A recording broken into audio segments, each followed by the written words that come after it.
신많은 골목 상권. 그 원인은 소상공인과 자영업자의 한숨을 가중시키는 우리 사회의 과도한 규제. 이제 추적 골목 규제에서 그 생생한 현장을 만나보겠습니다. 여기는 규제의 몸살을 앓고 있는 소상공인과 자영업자가 모인 골목. 우리는 이 골목의 한 숙박업소에서 어렵게 인터뷰에 응한 사장님을 만나볼 수 있었습니다. 과연 어떤 규제가 사장님을 답답하게 하는 걸까? 이 숙박업소가 만약에 객실이 50개다. 그러면 50개 곱하기 한 대당 2,500원씩. 한 가정집에 텔레비가 3대 있다, 방마다. 그거 한 대만 내요, 가정집에는. 근데 왜 숙박업소로 해서 공실률도 많고 한데 이거를 다 내냐 이거죠. 숙박업소라면 방마다 TV가 설치되어 있기 마련. 문제는 현행 방송법상 설치된 TV 수상기 대수만큼 수신료를 지불해야 한다는 데 있습니다. 가정집에서는 한 집에 TV 여러 대라도 2,500원만 내지만 숙박업소는 100% 객실 수만큼 수신료를 지불해야 합니다. 숙박업소 사장님에게는 이것이 과다한 규제로 느껴집니다. 한 40-50% 공실률이 나거든. 어떤 때 보면 뭐 방 한 사람 들어오고 뭐 2개 들어오고 막 이런 데도 많아요. 조금 떨어진 데는. 코로나 한참 그 팬데믹 시절에 객실을 한 20 내지 30%만 가동하라고 그랬어요. 감염된다고. 그런데도 텔레비 수신료는 다 나갔어요. 그게 잘못됐잖아요. 수상기 수신료 문제는 숙박업소에만 국한된 것은 아니었습니다. 소형 헬스장도 같은 고충을 겪고 있었습니다. 수신료를 이 러닝머신 한 대당 지금 2,500원씩 내고 있거든요. 그러니까 지금 러닝머신이 지금 다 놀고 있는데 이거 지금 대당 2,500원씩 내라는 게 이게 지금 장사를 하라는 건지 말라는 건지 이거 지금. 평일 낮 헬스장에는 비어있는 러닝머신이 더 많았습니다. 하지만 사장님은 러닝머신 대수만큼 TV 수신료를 지불해야 합니다. 보통 요즘 TV 자체를 별로 안 보니까요. 유튜브 보거나 아니면 음악 듣잖아요. 그런데 헬스장에는 또 다른 애로사항도 있었습니다. 저 혼자 사실 하기는 좀 버거워가지고 직원을 써야 되는데 이게 지금 자격 요건이 저희가 지도사 자격증이 있어야 고용을 할 수가 있는데 좀 애로사항이 좀 많죠. 현재 헬스장은 반드시 헬스 지도사를 두도록 하고 있습니다. 하지만 소규모 헬스장 창업자들에게는 전문적인 헬스 지도사를 반드시 둬야 한다는 점이 부담으로 작용하는 것이었습니다. 저희 조그만 헬스장 거의 퇴근하시고 러닝머신 뛰는 사람들이 거의 대다수인데 너무 과도한 규제 같아요. 이런 거는 좀. 이번에는 근처 PC방으로 이동해봤습니다. 이곳은 청소년이 주로 이용하는 PC방. 실내 공기질 측정을 1년에 한 번씩 1월에서 6월 사이에 이제 측정을 해서 이제 보고를 하게 되어 있는데요. 그런 것들이 저는 PC방 입장에서는 좀 상당히 좀 불합리하다고 좀 생각을 했었어요. 연면적 300제곱미터 이상의 PC방은 의무적으로 연 1회 실내 공기질 측정을 받아야 합니다. 문제는 이 기준이 유아 및 노인 관련 시설보다 더 까다롭다는 데 있습니다. 다른 다중이용업소나 실내 공기질 측정을 하는 곳들을 찾아보니까 거의 다 연면적이 1,000제곱미터 이상 애들만 적용이 돼 있는데 유독 PC방에는 300제곱미터로 이게 굉장히 낮게 되어 있더라고요. 2016년에서 17년 사이 지자체 점검 결과를 보면 PC방의 공기질 유지 기준 초과율은 전체 평균보다 훨씬 낮은 수준이었습니다. 유독 다중이용업소 중에서도 PC방에 좀 집중해가지고 하는 거는 좀 인식의 차이인 것 같아요. 예전에 PC방을 떠올리면은 흡연을 이제 좌석에서 한다거나 그런 시절이 아주 옛날에는 있었죠. 숙박업소 수상기 수신료 부과 문제, 소형 헬스장 체육 지도사 고용 문제, PC방 공기질 측정 부담 문제. 과연 이 규제들 어떻게 해결해야 할까요? 규제 뽀개기에서 이 문제 중 하나를 다뤄보겠습니다. 자, 먼저 그 숙박업소의 TV 수신료 징수에 대해서 먼저 논의를 해보겠습니다. 사실 저도 오늘 이거 처음 알았는데요. 오늘 숙박업소를 운영하시면서 한국숙박업중앙회 회장을 맡고 계신 정경재 대표님을 이 자리에 함께 모셨습니다. 현장의 목소리를 말씀해 주시면 감사하겠습니다. 예전에 텔레비 살 때요. 한 30-40년 전, 그 젊은 분들은 잘 모를 거예요. 한 40-50년 전에 텔레비를 한 대 사잖아요. 그럼 그 자리에서 바로 KBS에 연락이 됩니다. 그리고 KBS에서 나와가지고 안테나를 달아줘요. 10m, 20m씩 안테나를 달아야 그 텔레비가 나왔어요. 그렇기 때문에 시청료를 안 낼 수가 없어요. 왜냐면 KBS에서 나와가지고 안테나를 달아주고 선을 연결해줘야만이 텔레비가 나왔거든요. 그때 시청료를 한 대를 사면 무조건 냈습니다. TV 가게에서 텔레비 한 대 사면 시청료가 동시에 따라오게 돼 있었거든요. 근데 지금은 어때요? 아니잖아요. 그렇죠? 지금은 아무나 텔레비 사도 시청률 따라붙지 않습니다. 그러다 보니까 이 숙박업소가 그때 객실이 50개면 50개 값을 다 내야 하는데 어떤 때는 뭐 코로나로 인해서 방이 10개도 안 되는데 텔레비 50대 값을 다 냅니다. 근데 여러분 지금 아시다시피 숙박업소에 가면 케이블 방송이 다 연결되어 있죠? 그건 다 아실 겁니다. 그래서 케이블 방송 하나 연결했는데 10,000원에서 15,000원 냅니다. 그런데 그렇게 하다 보면 객실이 50개면은 50만원, 60만원씩 저기 케이블 방송료를 내는데 또 거기서 저기 방마다 나오지도 않는 KBS 방송에서 2,500원씩 또 받아가거든요. 그래서 이것은 불합리하다. 가정집에서 5대를 봐도 시청료 하나밖에 안 냅니다. 그래서 저희도 그 영세업자들이나 일반 소상공인들이 영업하고 있는 숙박업소에는 TV 시청료 1대 값만 받아가라. 예, 그렇게 말씀드리고 싶습니다. 네, 감사합니다. 본안건에 대해서 이 소관부처하고 직접 협의하신 중소기업 옴부즈만 지원단의 전문위원께서 의견을 주시겠습니다. 영세 숙박업소에게 부담을 주는 TV 수신료 규제는 합리적으로 개선해야 한다고 판단해 소관 부처인 방송통신위원회에 텔레비전 수상기 수신료 부과 기준 합리화 추진을 건의하였습니다. 건의 내용에 대해 방송통신위원회에서 검토한 결과 개선이 곤란하다고 회신하였으며 검토한 내용은 다음과 같습니다. 수신료는 공영방송사업이라는 특정한 공익사업의 경비 조달을 충당하기 위해 수상기를 소지한 자에게 부과되는 특별부담금이며 TV 시청 여부와 관계없이 부과되며 이용료 성격이 아니기 때문에 공실률 등은 감면 사유가 될 수 없다. 현재 수신료 면제는 공공, 공익, 목적 주체 및 사회 취약계층에 대해 제한적으로 실시되고 있으나 수신료 감면 범위의 확대는 수신료의 성격, 다른 업종과의 형평성, 타 수신료 감면 요구 사례와의 형평성, 공영방송 재전형 현황 등을 종합적으로 고려하여 결정하여야 할 사안으로 본 건의 내용을 수용하기 어렵다. 라고 답변하였습니다. 그러나 옴부즈만에서는 소상공인의 어려운 현장, 소관 부처 입장, 현재 TV 수신료 분리 징수 이슈 등을 종합적으로 검토하여 보았을 때 시대의 흐름에 맞추어 TV 수신료 부과 체계를 다양화하는 등의 개선이 반드시 필요하다고 생각합니다. 이상입니다. 저는 그 수신료 부과 기준 완화에 대한 찬성 의견으로 말씀을 드리고자 합니다. 골자의 내용은 총 2가지로 말씀을 드릴 수 있습니다. 첫 번째는 시적절한 규제라는 점이고요. 두 번째는 디지털 시대의 도입에 따라 획일적 수신료를 부과하는 것은 불합리한 규정이라는 점입니다. 좀 더 상세하게 말씀을 드리자면 공실률이 높은 이러한 영세 숙박업소의 경우에는 비어있는 방에 TV를 설치했다는 이유만으로도 앞서 말씀해 주신 것처럼 TV 수상기 대수만큼 수신료를 받는 것은 불합리하다라는 점입니다. 또한 숙박업소 경우에는 고객 서비스 차원에서 유선 방송이나 위성방송 수신 등을 또 설치해서 별도의 수신료를 내고 있기 때문에 이러한 수신료는 이중강세의 성격도 띠고 있다라는 점입니다. 또한 그 두 번째로 디지털 시대의 도입에 따른 획일적 수신료 부과가 불합리하다는 점인데요. 제가 실제로 울산 지역에서 영세 숙박업소 소상공인 사장님을 만나뵌 적이 있는데요. 이 지역 숙박업소 사장님께서는 사실 지역 숙박업소의 공실률 문제는 더 심각하다라고 이야기를 해주셨습니다. 따라서 이러한 상황 속에서 TV 수상기의 수신료 부과는 점차 부담이 더욱더 크게 느껴진다라는 점을 통해서 우리 정부가 또 영세 숙박업소의 경영난을 조금이나마 또 완화하고 해소할 수 있도록 노력해 주시는 이러한 부분이 저는 합리적이다 생각해서 저의 의견을 마치고자 합니다. 감사합니다. 요걸 폐지함으로써 또 다른 업종에 피해가 간다라고 또 생각을 하고 있습니다. 그래서 수신료를 사용을 해서 국민에게 도움이 되는 방송 콘텐츠를 만드는 KBS에 또 피해가 간다라고 보고 있고요.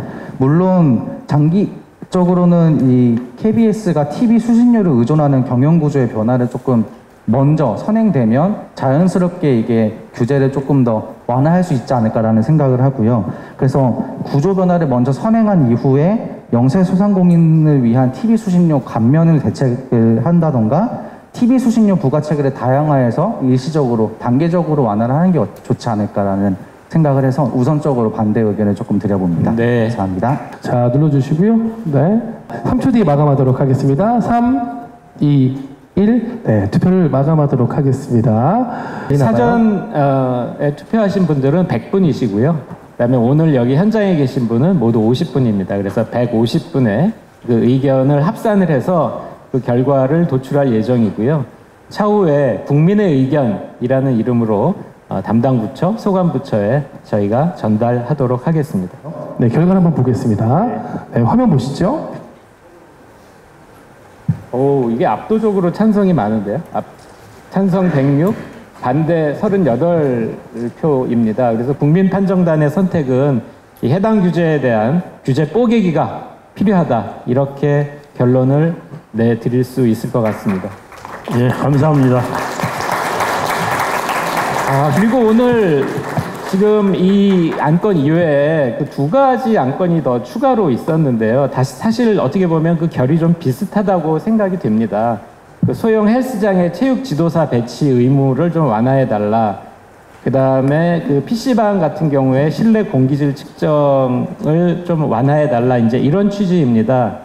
사실 이제 이 규제가 과도하게 되면 이 업주들만 피해를 보는 것이 아니라 그 해당하는 시설을 이용하는 분들의 가격이 올라가게 됩니다. 비용이 올라가게 되는 거죠. 그래서 사실은 이 규제의 수준이 그 해당 업종이나 그 업역의 특성에 맞게 적절하게 그렇게 설정이 되어야 하는데 그렇지 않은 경우 이 비용 문제가 국민들에게 전가되는 그런 특성을 가진 그런 규제들이었습니다. 그래서 사실은 이 1번 규제뿐만이 아니라 2번, 3번 그 세 가지 규제, 거론된 세 가지 규제 모두 저희가 심도 있게 좀 논의가 필요한 사안이 아닌가 이렇게 생각이 들어서 제가 조금 추가적으로 말씀을 드렸습니다. 그럼 우선 1구역의 규제에 대한 검토를 마치고 다음 2구역의 규제를 살펴보도록 하겠습니다. 집에 돌아가는 길에 정육점에 들렀습니다. 네, 안녕하세요. 네, 안녕하세요. 그 여기 삼겹살 한근이랑요. 네. 그런 거 없나요? 그러니까 이제 막 곰탕 키트 이렇게 간편하게 딱 집에서 끓이기만 하면 되는. 그거는 저희 팔지 못하게 돼 있어요. 그래서 난 하고 싶은데 못 팔게 해요. 요즘 사람들은 그 곰탕 키트를 집에 가서 간단하게 끓여서 드시고 싶어갖고 그런 판매를 좀 하고 싶은데 사보면은 뭐 위생관리가 좀 부족한 것처럼 얘기하니까 저희는 할 수가 없어요. 현행법상 곰탕 키트를 직접 조리해서 판매하기 위해서는 식육 즉석 판매 가공업 신고를 해야 합니다.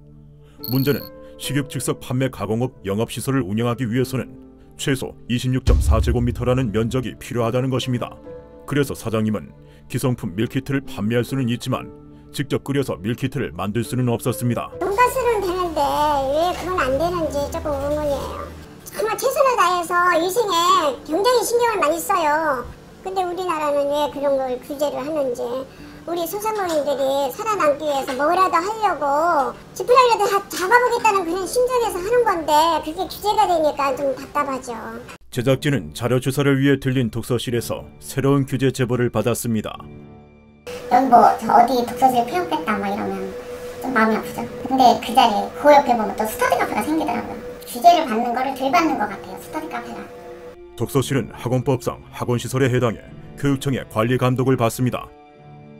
사업자 등록 시 인허가는 물론이고 유해시설이 일정 거리에 있으면 독서실 입점이 불가능하며 총무라 불리는 근무자가 늘 상주해야 하는 등 많은 부분에서 제약이 있었습니다.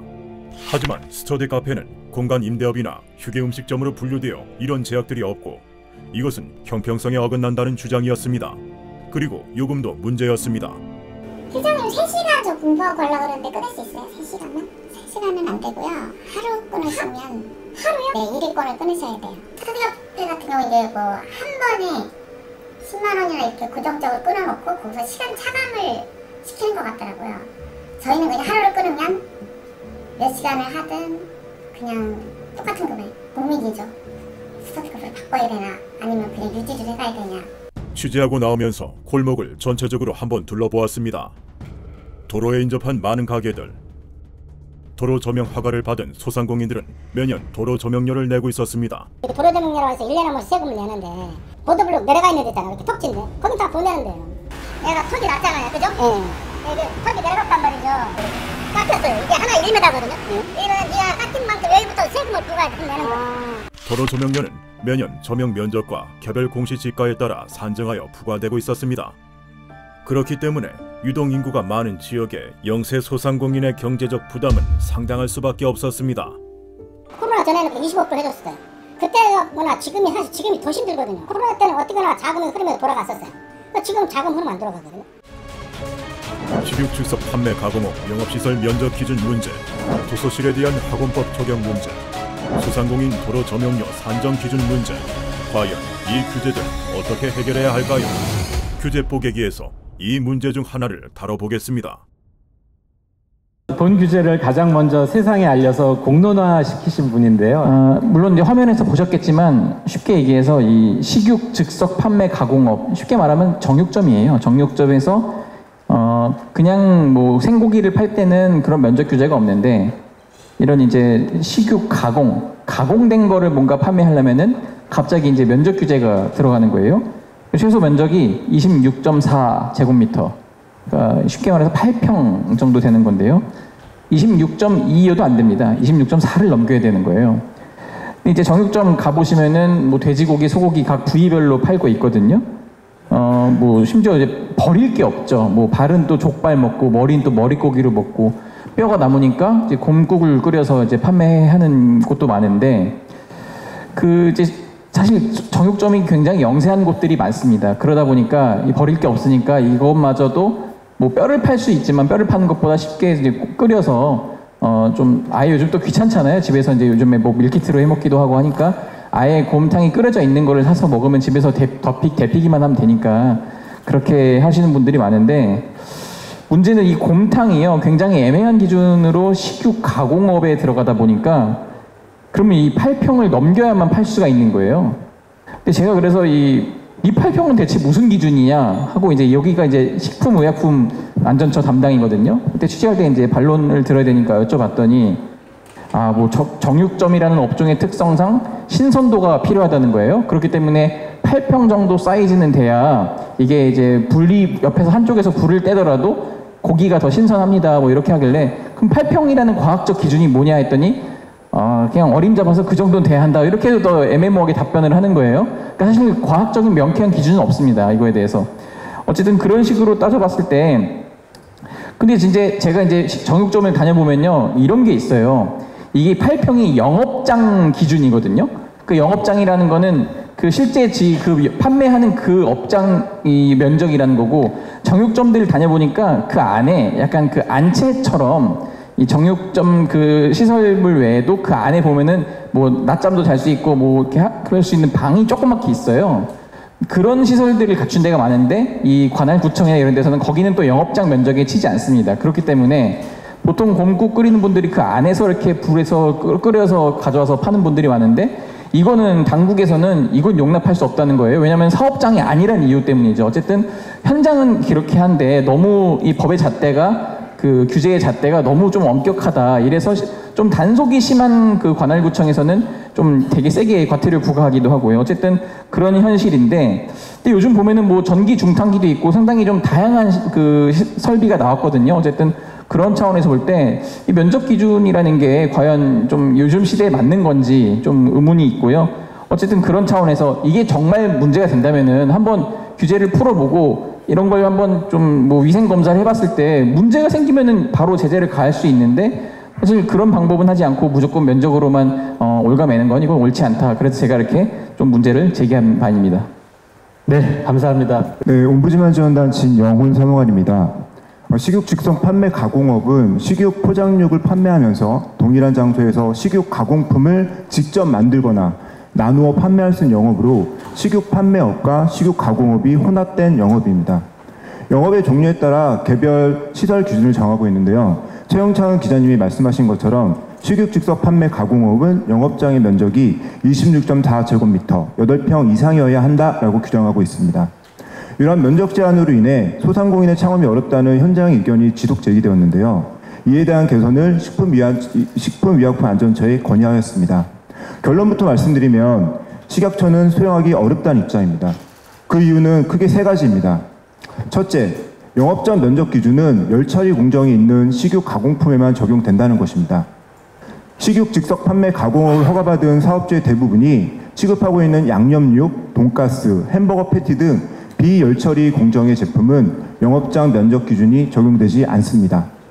둘째, 식육 판매업, 즉 정육점의 영업장 권장 면적 이상의 물리적 면적 확보가 필요하다는 것입니다. 정육점은 식육, 포장육 판매에 필요한 냉장, 냉동시설, 진열 상자 등을 설치하고 26.4제곱미터 이상의 영업장을 갖출 것을 권장하고 있는데요. 식육 즉석 판매 가공업의 경우 제품 제조에 필요한 시설을 추가로 갖추어야 하므로 최소한 정육점의 영업장 권장 면적 이상의 면적을 확보할 필요가 있습니다. 마지막으로 영업장 면적 기준은 위생과 안전을 위한 최소한의 기준이라는 것입니다. 훈연, 가열 등 열처리 공정을 거쳐 제조되는 제품은 축산물의 위생 및 안전관리를 위해 햅스업 인증을 받은 전문 식육 가공업장에서 만드는 것이 원칙입니다.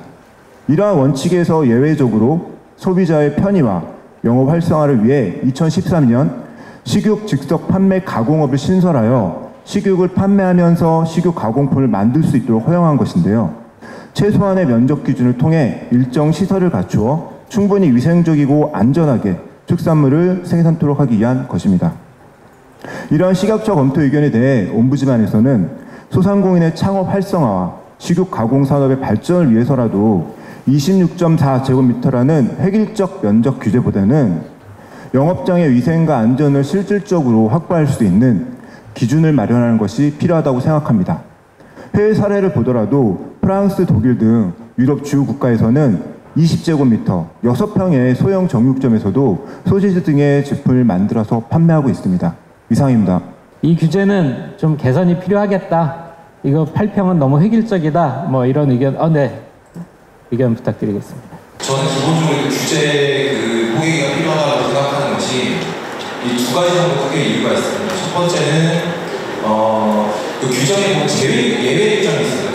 그러니까 26.4제곱미터에 대한 예외 규정이 있는데 거기에는 분쇄 가공 또는 양념육 또는 소금, 단순 소금 판매했을 때는 제외 규정을 두겠다.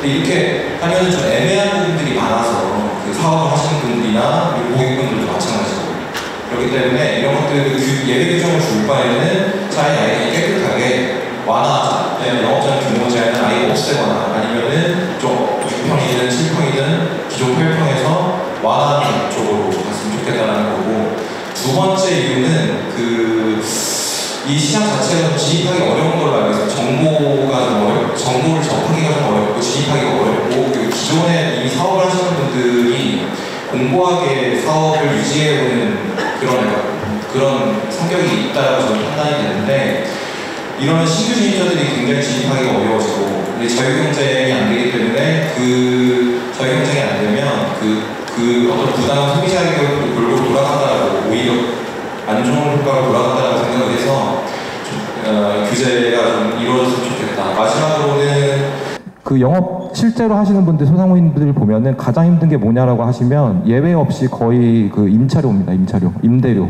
그래서 대부분의 이 식육, 즉석, 제조 판매업, 이런 업들을, 그러니까 정육점이라고 말씀하셨는데, 이런 업종을 영위하시는 분들이 대부분 임차인이기 때문에 이분들의 임대료 부담을 좀 덜어주는 방향으로 갔으면 좋겠다라는 입장입니다. 이상입니다. 감사합니다. 제 생각에는 해당 규제는 축산물 위생에 관한 규제라고 생각되어서 신중해야 할 필요가 있다고 생각합니다. 여름철에 높은 온도, 습도로 인해서 축산물의 위생에 관한 문제들이 빈번하게 발생하고 있는데요. 만약 면적 규제 완화가 되어서 협소한 정육점에서 곰탕을 제조한다면, 즉 열을 사용하게 된다면 여름철 정육점 내 온도, 습도는 계속해서 더욱 상승하게 될 거라고 예상이 됩니다.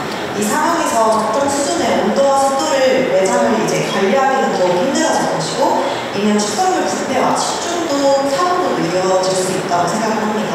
또한 일정 면적을 지니지 못한 영업자가 상당 비용이 드는 온도 조절 장치를 관리하기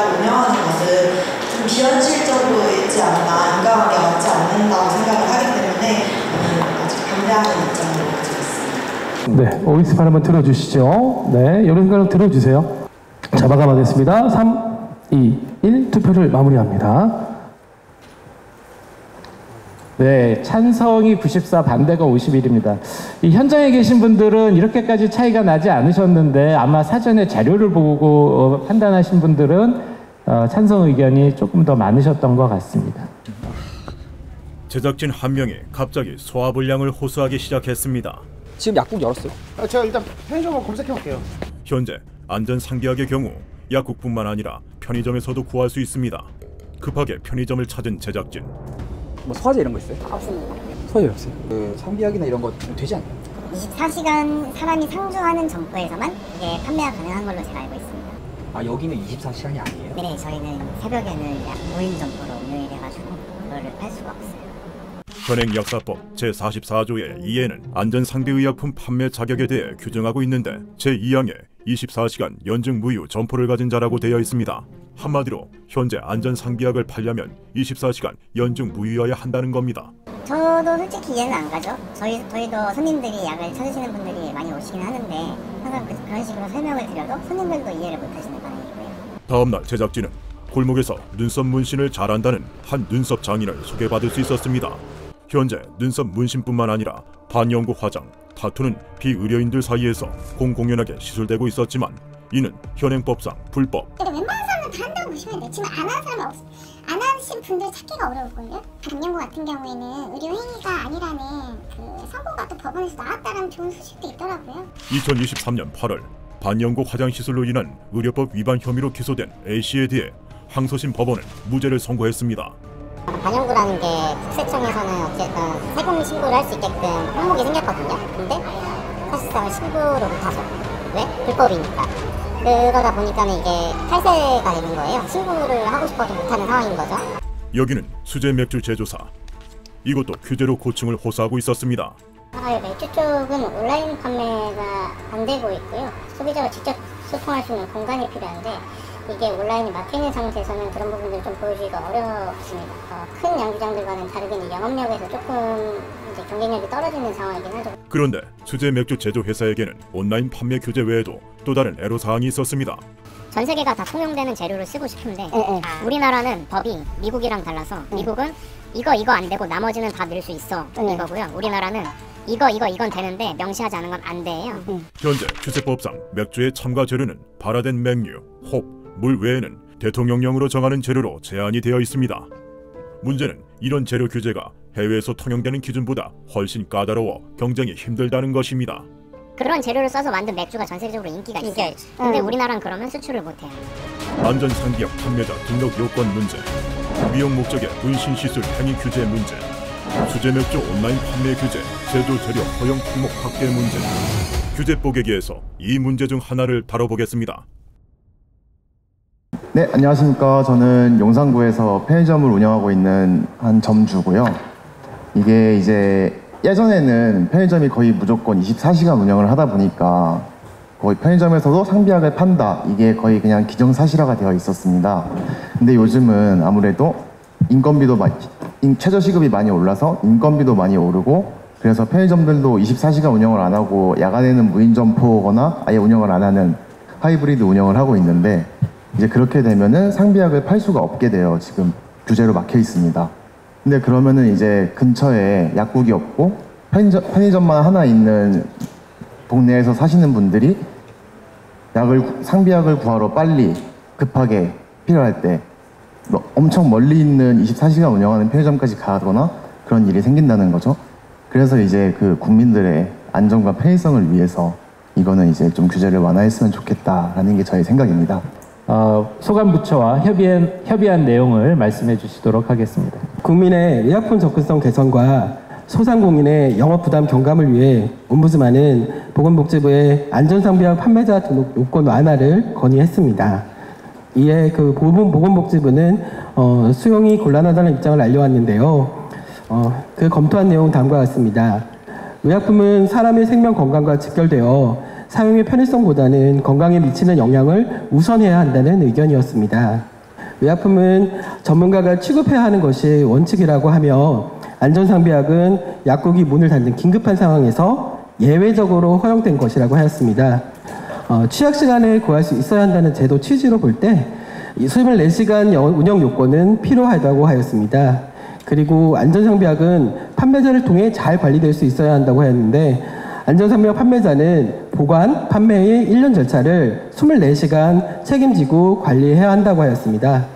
또한 현재 다양한 지역 여건 및 상황을 고려해 특수 장소에서의 의약품 취급에 관한 지정, 고시를 운영하고 있으므로 24시간 운영 요건을 무리하게 변경할 필요는 없다는 의견이었습니다.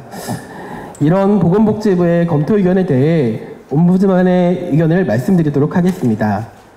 안전상비약은 가벼운 증상에 대해서 시급하게 사용하는 것으로 환자 스스로 사용할 수 있는 의약품입니다. 따라서 국민들은 주변에서 가깝게 편하게 구매하실 수 있어야 한다고 생각합니다. 참고로 미국 사례, 영국 사례 이런 것을 확인할 수 있었습니다. 안전상비약을 한국보다 손쉽게 구매하실 수 있었고요. 그리고 우리나라 같은 까다로운 판매자 조건은 없었습니다. 소상공인분들은 편의점, 슈퍼마켓 등에서 운영시간에 제한 없이 자유롭게 판매하실 수 있는 상황이었습니다. 네, 이상입니다. 이 안전상비약 그러면은 어떤 약품들을 얘기하나요? 그렇게 들어야 훨씬 더 저희가 판단하기가 좀 쉬울 것 같은데. 네, 제가 말씀드리도록 하겠습니다. 네, 안전상비약은 지금 이제 13개 품목으로 되어 있는데요. 지금 보면 소화제, 그리고 해열 진통제, 그리고 감기약, 그리고 파스입니다.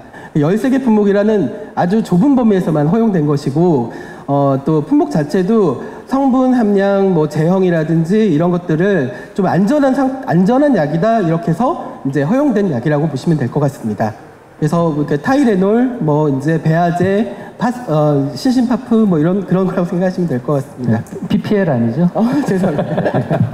국민 판정단 여러분께서 이 해당하는 사안에 대해서 어떻게 하고 계시는지 의견을 여쭙도록 하겠습니다. 이번에 좀 이 상비약 이야기를 많이 들으면서 저도 사실 많이 좀 불만을 많이 평소에 가지고 있었던 부분이고, 상비약이라는 게 어떻게 보면은 의학 전문가에 의해서 처방되어야 될 부분이 아니라는 것이 그 용어 자체부터 드러나 있는 거라고 생각을 하는데, 그 만약에 편의점 24시간 무인 정보로 운영되어야 24시간 운영이 되어야 된다는 규제 자체가 잘못되었다고 생각을 하는 게, 상비약에 대해서 편의점 점주도 알바생도 다른 의학적인 지식을 가지고 있지 않음에도 불구하고 여기에 대한 생각은 없이 그냥 단순히 이거는 관리가 되어야 된다라고 하는 그런 주장에 따라서 그런 24시간 규제가 들어가 있다는 거는 저는 형식성에 옳지 않다고 했고요. 생각을 하고요. 그리고 제가 이게 매 형식성이 없는 부분이 매 계속 보건복지부 차원에서 매 좀 피하려고 했을 때 저는 정책을 공부하는 사람으로서 말씀을 드리자면 조금 지금 대한의사협회 이야기도 많이 이야기가 나오는 것처럼 약사협회와 간의 그런 어떠한 조금 분쟁을 좀 막기 위한 조치가 아닌가. 그래서 중소벤처기업부에서 좋은 건의를 했음에도 불구하고 규제 혁신이 제대로 이루어지지 않고 있나라는 생각에 들어가지고 이렇게 마이크 잡게 되었습니다. 일단 두 가지로 말씀드릴 수 있는데요. 의약품은 공산품과 다르며 철저한 관리가 필요하다는 걸 들 수 있습니다. 판매자 등록 요건을 완화할 경우 무분별한 시장 참여가 이루어질 수 있으며 의약품 관리에 대한 책임성이 부족해질 수 있다는 걸 저는 말씀드리고 싶고요. 두 번째로는 현재 대부분의 편의점이 24시간 동안 운영 중이며 판매자 등록 요건 완화를 통해 의약품 접근성이 크게 개선될 것 같지 않다는 의견을 가지고 있습니다. 그래서 오히려 무분별한 판매자 난입으로 인해 의약품 관리 소홀 문제가 불거지고 오남용으로 인한 국민 건강권이 침해될 수 있다는 우려를 생각하고 있습니다. 솔직히 말하면은 그 의약품이 그렇게 사람의 관리가 필요한 위험한 물건인가에 대한 근본적인 일단 궁금증부터 들고요. 그렇게 따지면은 편의점에서 파는 것 중에 약보다 위험한 물건들은 얼마든지 많이 있습니다. 하물며 그냥 간단한 도구, 가위, 칼, 소주병 뭐 이런 것만 해도 약보다는 훨씬 위험하겠죠. 아무래도 그렇게 생각을 하기 때문에 약이 그렇게 막 24시간 사람의 관리가 필요한 위험한 물건이다라는 생각에는 일단 처음부터는 잘 긍정이 되질 않고요. 그 다음에 이제 있어서 그 두 번째로 말씀하신 아직까지는 우리나라에 24시간 운영하는 점포가 많다라고 말씀을 해주셨는데, 그것도 이제 계속 이렇게 우리나라의 최저시급이 올라가고 물가가 올라가는 거에 비해서 시급이 많이 올라가서 아무래도 점주들의 고정비 지출이 많아진다. 그럼 앞으로는 이제 24시간 유인 점포가 아닌 야간에 무인으로 돌리는 점포라든가, 아니면은 요즘도 근근히 보이는 아예 24시간 무인 점포가 있어요. 요즘은 그런 편의점 브랜드들도 많이 출점을 해 있는 상태이고요. 네네. 여튼 그렇게 해서 시장이 흐름이 바뀔 것 같으니까 이것도 미리미리 준비가 돼 있으면 좋을 것 같다라는 게 저의 생각입니다. 네, 아예 이제 무인 점포가 앞으로 더 활성화될 거다. 네, 그런 말씀이시네요. 그렇습니다. 네. 네, 자 눌러주시고요. 3초 뒤에 마무리하겠습니다. 3, 2, 1. 투표를 감사합니다. 해주시기 바랍니다. 이거는 압도적으로 131대 13으로 규제 개선이 필요하다로 결론이 났습니다. 여기 지금 미용 목적 시술 행위에 대한 규제 완화 같은 경우는 이게 아직까지도 해결 안 되고 있나? 이제 이런 생각이 들 정도로 굉장히 오래전부터 업계에서 이제 문제 제기가 되어 왔던 그런 내용입니다. 이게 지금 잘못하면은요, 이 시술을 받는 사람들까지 범법자를 만드는 거예요. 법을 안 지키는 사람을 만드는 이제 그런 그 안건이기 때문에 시급하게 지금 이 어떤 식으로든지 그 개선이 이루어져야 하는데, 사실 국민들 입장에서 그 해당하는 서비스를 이용하시는 분들은 본인들이 불법 행위를 저지르고 있다고 생각 안 하고 계시거든요. 그러면 법이 잘못된 거예요? 국민의 생각이 잘못된 거예요? 그 법이 잘못된 거죠. 법을 고쳐야 되는데 법은 이거니까 국민은 이거를 따라야 된다라고 하는 거는 사실은 60, 70년대 개발연대나 이제 맞던 방식이 아닌가 생각이 됩니다. 지금은 국민의 의식 수준이 훨씬 높아지고 소비자들이 스스로 알아서 판단할 수 있는 영역이 굉장히 많아진 거거든요. 아까 뭐 의약품이라든가 곰탕이라든가 뭐 이런 그 부분들이 사실은 뭐냐면은 소비자 입장에서 국민의 입장에서 얼마든지 판단을 하고 그 소비 행위를 할 수 있는 거죠. 예를 들면 아까 그 곰탕 같은 경우에요.